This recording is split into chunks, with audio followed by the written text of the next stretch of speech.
Hello everybody, it's Kelly Spencer from Canmore, Alberta, and I'm bringing today my first video version of the Happy Healthy You column.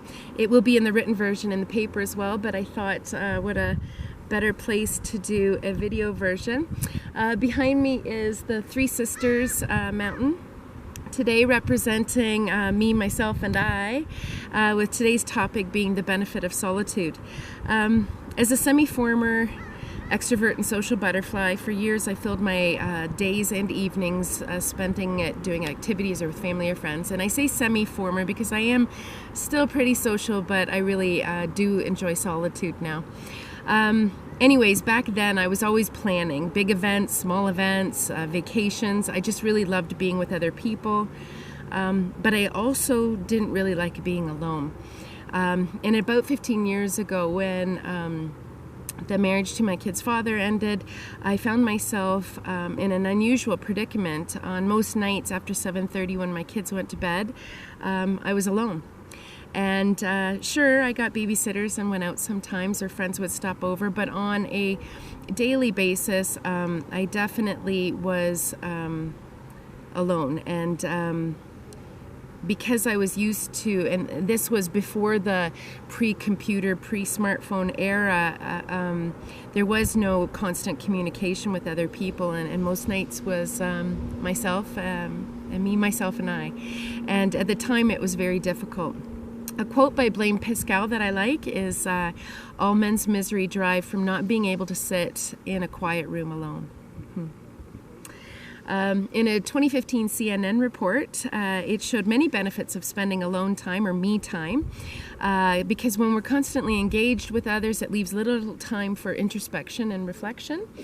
And constantly being on doesn't give our brain a time to rest and replenish itself. So Sherry Borg-Carter, a psychiatrist, wrote in Psychology Today, being by yourself with no distraction gives you the opportunity and chance to clear your mind, focus, and think more clearly. And it's an opportunity to revitalize your mind and body at the same time.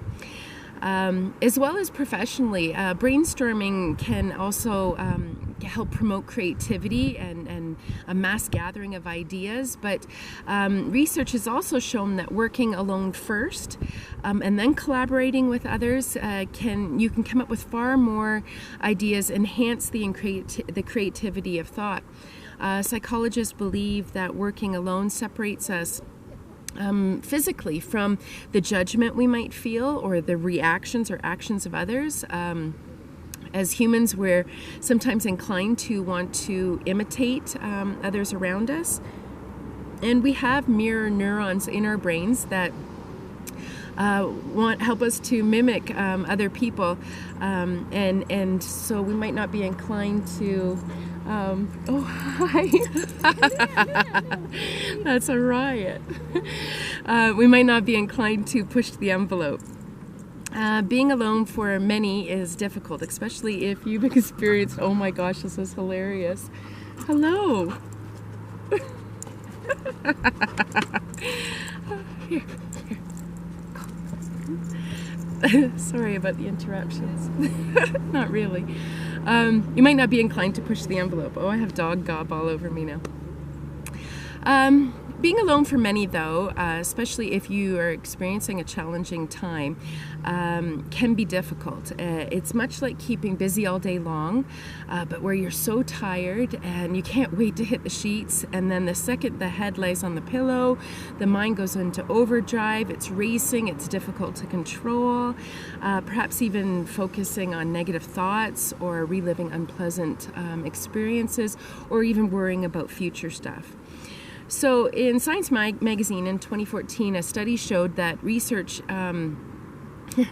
like we needed research to show us that sometimes the mind is difficult to control, particularly steering clear of difficult thoughts or keeping our thoughts in a pleasant direction and keeping them there on a longer term basis rather than in the moment. So this is why many people now are seeking to control their thoughts through yoga, meditation, living mindfully. And without training, some people find it difficult to do this. So There's actually studies that show that people would rather do than think.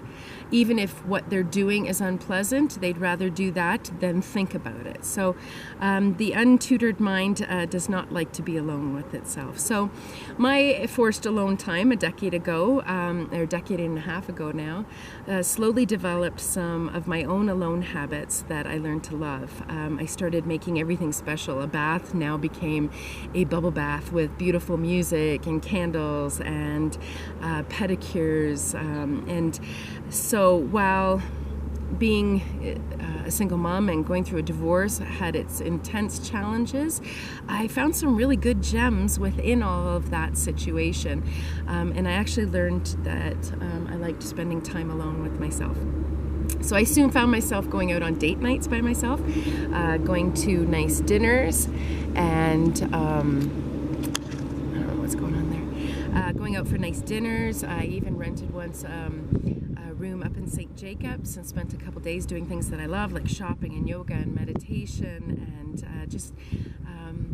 I started to make it Kelly time.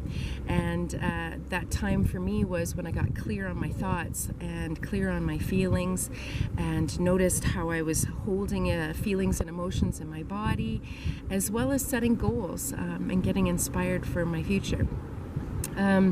And it was in my alone time that I healed. I did a lot of healing, as well as I said, got a lot of inspiration. It was during meditation and alone time where I was inspired and planned to open my holistic wellness center. So the other benefits are that I've taught my kids to enjoy alone time too, to not always be plugged in.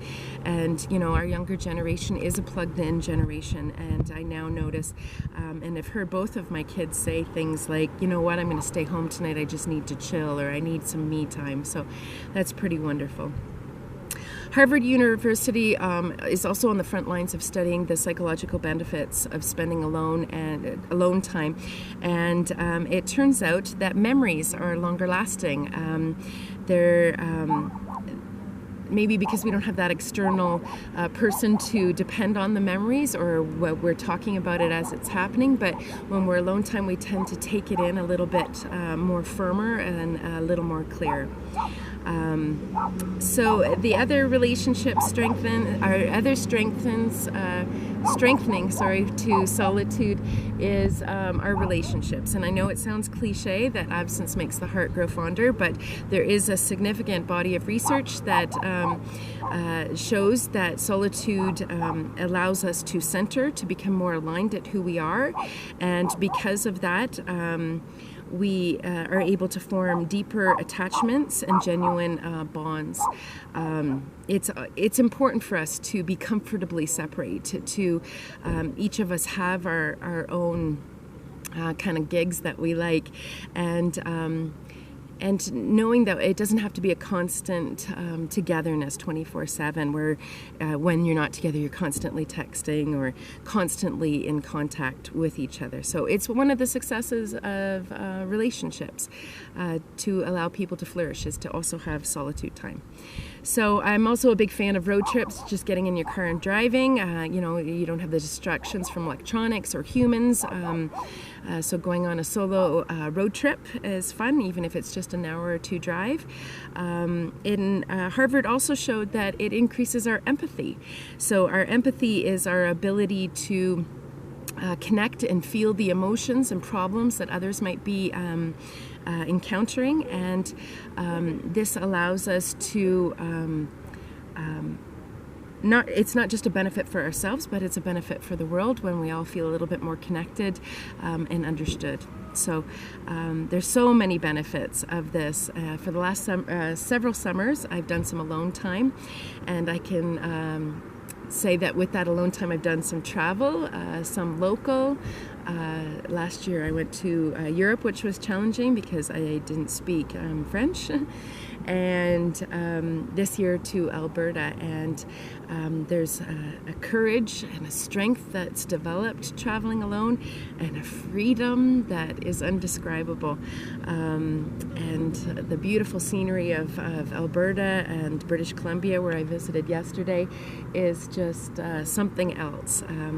So here more than ever, I'm appreciating appreciating this alone time and with no conversations, maybe some visits from some dogs, and I saw a couple bears, and it's just something else to take it all in solitude. We live in a very social world, and it's wonderful.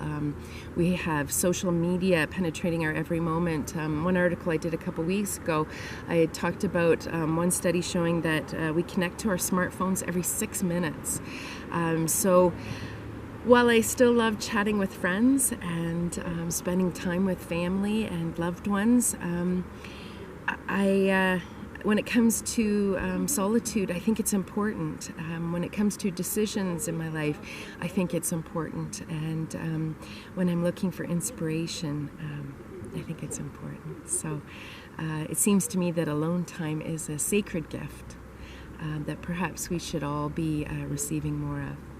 So if you're game to hang out for another minute, I'm going to grab the camera and I'm going to show you some of the scenery, and I invite you just to take it in, to look at it and breathe and just notice any emotions, visceral reactions, thoughts, feelings that come up for you.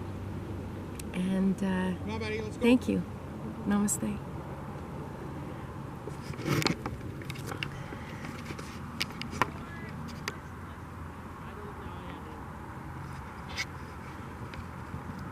Oh, I got another friend coming. Hi!